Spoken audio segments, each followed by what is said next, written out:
Days after a woman took a photo of this family, she got news about them that gave her goosebumps. While many people enjoy photography as a hobby, Joyce Rhinehart has an unusual twist to her approach. Specifically, she likes to take photos capturing heartwarming moments of random strangers. So, when she saw a family enjoying an ice cream together, she couldn't resist taking a shot of them. Days later, however, she received some news about the people she had captured on film that gave her chills. That fateful photo was taken on June 8, 2017, a day on which Rhinehart had accompanied her grandson, Blake, to a tennis lesson. As a treat, the grandmother then took him for ice cream afterwards.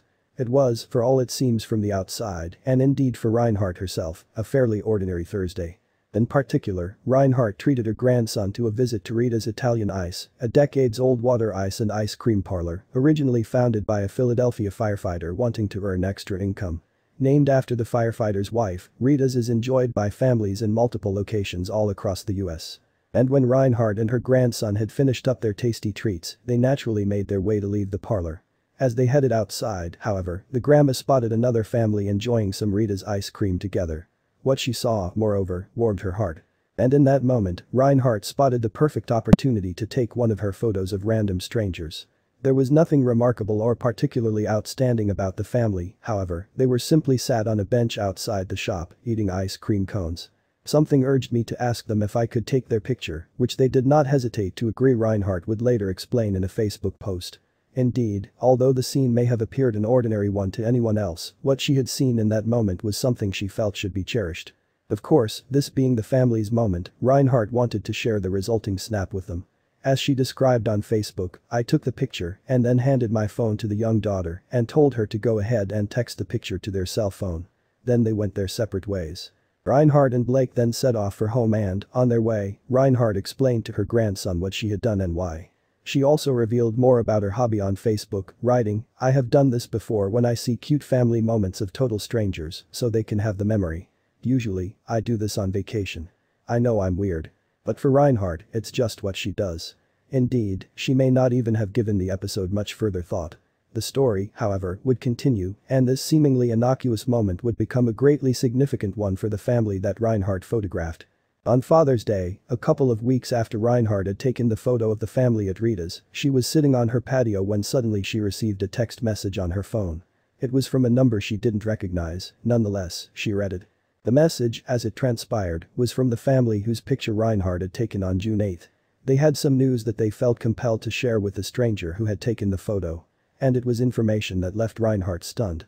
As Rhinehart shared with her friends on Facebook, the message began, "Dear Madam, you took our picture in front of Rita's on June 8.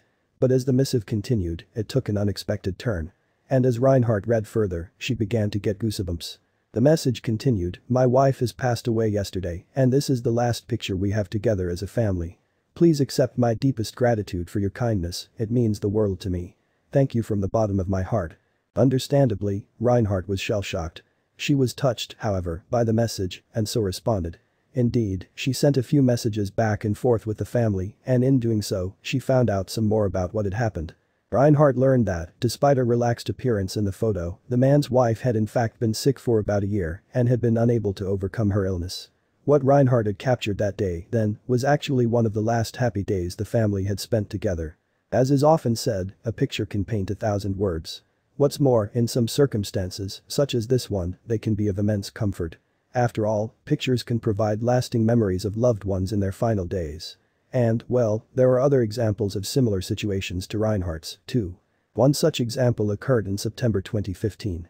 Alan Wright had visited a castle in Kent, UK, with his wife, who passed away a few months later. While there, a man asked to take their photo in the castle's grounds. And after realizing that this was the last photo of his wife, Wright appealed to a magazine to help track down the picture. Another involved Canadian couple John and Jackie Nill, who were on a beach in Thailand as the tsunami struck in 2004. They were among the estimated 280,000 who perished in the disaster. When their camera was washed up, however, the photos it contained provided comfort for their sons.